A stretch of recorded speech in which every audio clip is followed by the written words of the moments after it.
A paz do Senhor, meus amados irmãos e irmãs e todos aqueles que acompanham o nosso canal. Marco Fabrício, estamos juntos, MJ. Deus abençoe mais uma vez, estamos aqui com o nosso amigo Jovem Darley. E hoje a gente vai falar um pouco sobre você já observou na sua Bíblia, vai ter uma paginazinha branca, e essa paginazinha branca ela fica geralmente depois do livro de Malaquias, que é o último livro do Antigo Testamento, e antes do livro de Mateus, que é o primeiro livro do Novo Testamento. Então essa página branca, ela tem algum significado, Darley? Alguém talvez não parou para perceber essa página branca e qual o significado dela? Qual seria? Tem algum significado? Paz do Senhor a todos. Essa página em branco é uma boa pergunta. Hoje, graças a Deus, muitas pessoas já têm o conhecimento do significado, mas é sempre importante dar uma frisada. Algumas pessoas podem se questionar, não é? Olhar entre o Antigo e o Novo Testamento. Primeiro é bom a gente esclarecer essa questão, Antigo e Novo Testamento, Velho Testamento, Novo Testamento. Por que essa questão? O que existe aqui são duas maneiras que Deus ele trabalhou com o homem. O Deus de Israel, no Antigo Testamento, e o Deus da Igreja, no Novo Testamento. Deus ele mudou a sua forma de trabalhar? Não, mas na relação do homem, Deus ele precisava trabalhar no homem dessa forma. O plano divino de redenção foi esse. E o que acontece aqui? Após Malaquias, que é o último livro profético do Antigo Testamento, a gente percebe que de Isaías a Malaquias são muitos livros chamados livros proféticos. Ou seja, profetas que recebiam mensagens de Deus, mas que escreviam as suas profecias em forma de livro para ficar para a posteridade. O que acontece aqui nesse período entre o Antigo Testamento e o Novo Testamento é justamente o silêncio de profecia escriturística. Não dá para dizer, conforme algumas pessoas falam, o período interbíblico, que é esse período justo do Antigo Testamento para o Novo, não dá para a gente chamar de período interbíblico o silêncio de Deus de profecias, porque houve profecias. A gente tira na própria Bíblia Sagrada um profeta que Deus disse para ele que ele não morreria enquanto não visse o Messias bebê. E ele já era de idade avançada. Logo, a gente crê que existia profecia. Mas o que acontecia? Os profetas nesse tempo não escreviam. Ou seja, ficou conhecido como o silêncio de Deus. Durou 400 anos. E o que aconteceu nesses 400 anos? O período de transição do Império Persa, a gente percebe lá em Esdras e Neemias e Esté, que é quando o povo volta do cativeiro babilônico, mas o povo volta do cativeiro babilônico porque a Pérsia havia dominado a Babilônia. Isso aconteceu historicamente. E após isso, acaba o Antigo Testamento, e quando volta para o Novo, já vai com o Império Romano. Alguém pode ler e pensar consigo, opa, mas quem dominava o mundo não era a Pérsia? Por que agora é Roma? O que acontece aqui é um período de transição de 400 anos, na qual quem dominava não era nem a Pérsia e nem Roma, era o Império Grego. O que aconteceu é, um homem por nome de Alexandre o Grande, muito conhecido na história, grande dominador, dominou vários povos e colocou a Grécia no cenário da hegemonia mundial, conhecido como Império Helenístico. Como a Grécia agora era o dono do cenário mundial, após a morte de Alexandre o Grande, quem governou a Palestina foi um homem por nome de Antíoco Epifânio. Dominou a Palestina, fez coisas horrendas, sacrificou um porco no altar do templo que havia sido reconstruído por Esdras e Neemias, conhecido como o anticristo do Antigo Testamento. Tudo isso aconteceu nos 400 anos. Houve um aculturamento em Israel. Israel havia também uma influência divina nisso. Por quê? E essa história você vai encontrar lá no livro de João, capítulo 11, né? Que é quando, antes de Jesus passar pela casa de Lázaro e ir para as bandas do Jordão, que inclusive Jesus foi convidado para a festa do templo, que houve uma batalha, né, entre esses dois imperadores aí, e um venceu, não foi? Ah, sim, não sim, foi? sim. Há uma evidenciação bíblica da influência que se teve esse período interbíblico. Só para os irmãos terem uma ideia. Uma ideia, né? O período só para vocês terem uma ideia de como a Grécia dominou o mundo no cenário cultural, o nome de todos os diáconos ali que foram escolhidos na igreja em Atos dos Apóstolos, Filipe, Estevão, todos esses nomes você percebe que nenhum é um nome hebraico. Todos esses nomes são gregos. Porque a Grécia dominou o cenário do mundo, a cultura do mundo. Tanto até na fala, na língua, o Novo Testamento inteiro é escrito em grego. Isso houve a mão de Deus ali. Por quê? Olha como foi mais fácil a difusão do evangelho no mundo com uma língua só. O grego era o idioma que dominava o mundo. Todas as pessoas falavam grego, equivaleria hoje ao inglês, que é a língua mais conhecida e mais falada no mundo. Olha como foi mais fácil. Então houve muitas influências desse período na Bíblia Sagrada. Muita coisa que aconteceu durante 400 anos, que não há registro de profecia escrita, aconteceu ali. Esses são os que a gente chama 400 anos de silêncio. Mas aqui a gente consegue provar alguma coisa do que você está falando, né? No texto, aqui, a gente vai encontrar na passagem de João, capítulo 11, né? Só para colaborar com a sua fala, dando aí rapidinho, existe aqui sim fatos desse acontecimento, e a gente vai encontrar aqui no livro de João, né? Que diz aqui, vou ler aqui, o capítulo 10, versículo 22. Isso aqui foi quando houve a guerra entre Antíoco Epifânio e o outro, o nome do outro que você falou? Não, o Antíoco Epifânio era justamente um general que governou a Palestina após a morte de Alexandre o Grande. Pronto. Aí, versículo 22 do capítulo 10 de João, diz assim: em Jerusalém havia uma festa da dedicação, e era inverno, e Jesus passava no templo, no alpendre de Salomão.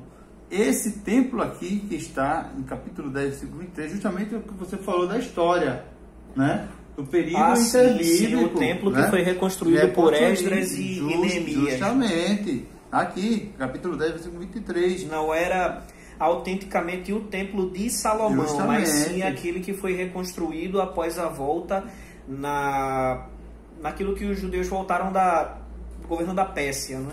É verdade. Que Ciro o Grande possibilitou essa volta. E eles infectaram, podemos assim dizer, e cresceram em uma doutrina pagã, e chegaram a profanar o templo, isso, a colocar uma porta em cima do altar, né? A ponto até de que a gente vai ver aqui que Jesus, ele se refere, capítulo 10 de João,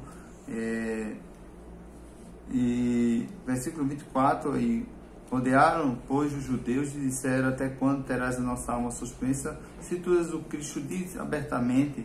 Eles não acreditavam que Jesus era o Filho de Deus, né? E Jesus foi convidado para essa festa aqui, a festa da dedicação, porque aqui o templo já tinha sido restaurado. Exatamente. Não é verdade? Ia ser ali realizado, né, uma festa, era como aquela profecia estivesse se cumprindo, ou foi o cumprimento da profecia que a glória da segunda casa seria maior do que a primeira com Ageu. Justamente. Aí eles não acreditavam que Jesus era o Cristo. Aí Jesus, no versículo 25, capítulo 10 de João, Jesus disse: eu vos tenho dito, não credes, as obras que eu faço em nome do meu Pai, estas testificam de mim. Mas vós não credes, porque não sois as minhas ovelhas, como já vos tenho dito. Aí Jesus, versículo 27, as minhas ovelhas ouvem a minha voz, eu as conheço e elas me seguem. Eu dou a vida eterna e nunca hão de perecer, e ninguém a arrebatará das minhas mãos. Meu Pai, que as me deu, é maior do que todos, e ninguém pode arrebatar das minhas mãos. Eu e o Pai somos um. Aí, versículo 31, aqui prova o quanto eles estavam ali influenciados por uma doutrina pagã e por um homem que ensinou totalmente eles a se desviarem do caminho, né, que Deus queria que eles andassem. E os judeus pagaram, então, outra vez, e foram e pegaram pedras para apedrejarem Jesus. Pode prosseguir aí, né? Eu estou mostrando que há provas de contexto histórico, que a gente está falando de período interbíblico, mas a Bíblia fala, né? Ela não vai falar de tudo. Coisas que aconteceram influenciados pelo período interbíblico. É verdade. Não é muita coisa que você vai perceber. Se você estudar o período interbíblico e você estudar os evangelhos, você vai perceber que muita coisa ali está sendo influenciado por causa desses 400 anos que muita coisa aconteceu. Até bom um tiratema aqui. Muita gente diz que o período interbíblico é o silêncio de Deus. E não está correto. A gente falou aqui biblicamente que profecias existiam, Deus ele se comunicava com o seu povo. O que acontecia aqui foi um silêncio mais escriturístico. Profetas não escreviam, então não era o silêncio de Deus, era o silêncio de profetas que escreviam. Né? E esse período interbíblico ele entra depois de várias profecias e continua as profecias, né? Mesmo que nós não temos ela aqui na Bíblia escrita, mas existem escritos, né, do período interbíblico. Isso. Inclusive, se você quiser adquirir algum livro, vem aqui na livraria, né? Nós temos muito conteúdo sobre isso. Mas o que eu queria chegar era que existem aqueles que são chamados de profetas maiores e profetas menores. E talvez alguém tenha essa dúvida também, né? Por que profeta maior? Por que profeta menor? Era porque eles eram maiores, grandes, ou eram mais, tinham uma condição financeira maior e os outros eram mais pobres? Qual a distinção de profeta maior e menor, Darley? Bom, assim, pegando o gancho da questão escriturística dos profetas que escreviam, essa é a resposta para a diferenciação de profetas maiores e menores. Os profetas maiores tiveram um tempo a mais de profecia, portanto, escreveram mais, seus livros são maiores. Os profetas menores tiveram um tempo menor de profecia. Às vezes Deus ele simplesmente dava uma profecia, ele entregava, acabou o ministério do profeta. Como aconteceu com Jonas, por exemplo, um exemplo clássico disso. Então eles escreveram pouco, seus livros são menores e por isso a designação profetas menores. Tanto que na Taná, que é a chamada Bíblia hebraica, judaica, os profetas menores é tido como um rolo apenas, é lido de maneira uníssona. E mesmo assim eles não conseguem sobrepujar o tamanho do livro de Isaías, que é bem maior. Então, profetas maiores e menores... Para você entender melhor, né? Profetas maiores, o conteúdo do escrito deles são bem maior. Profetas menores, o conteúdo deles era menor. Mas diante de Deus eles tinham o mesmo conceito, eram profetas e Deus não olhava para o menor como se ele fosse menor, inferior, né? Deus, essa expressão se dá pelo conteúdo do escrito. Profeta menor escreveu menos, profeta maior escreveu mais. Mas vamos prosseguir. Sobre o período interbíblico, sobre o governo de Antíoco Epifânio, há duas curiosidades aqui. A primeira é que muitos dizem ser Antíoco Epifânio aquele que Daniel profetizou, dizendo que seria o assolador das nações, o abominável. Por isso que muitas pessoas dizem que ele é o anticristo do Antigo Testamento. Muitos apontam Antíoco Epifânio como sendo o tirano que seria aquele da profecia de Daniel. A gente percebe com Jesus ele disse aos discípulos: quando vier a desolação dos dias, o abominável das nações. Ou seja, Jesus ele pegou a figura que os antígos achavam que era o Antíoco Epifânio e disse assim: não foi ele, vai vir alguém ainda aí. Então a gente prefigura que a figura de Antíoco era simplesmente o exemplo de como vai ser o anticristo reinando aqui na terra. E se destacou sobre o governo de Antíoco Epifânio, se destacou a revolta dos Macabeus. Se você for um evangélico, você provavelmente vai olhar na sua Bíblia e vai ver que não tem os livros de Macabeus. Os católicos, por sua vez, eles têm esse livro, 1º e 2º Macabeus. Os judeus eles não aceitaram como um livro inspirado. E, de fato, ele tem muitos erros teológicos. Mas o livro de Macabeus ele é muito bom para você entender esse contexto histórico do governo de Antíoco Epifânio. Algo muito bom também é o historiador hebreu naturalizado romano, que viveu praticamente no tempo de Jesus, Flávio Joséfo. Ele vai explicar muito bem sobre o período interbíblico de uma maneira totalmente historiográfica. Então, concluindo essa parte, esta folhazinha branca, ela significa muita coisa que a gente precisa aprender e a gente não explicou aqui nem 10%. A metade, é muita coisa histórica então, ali que...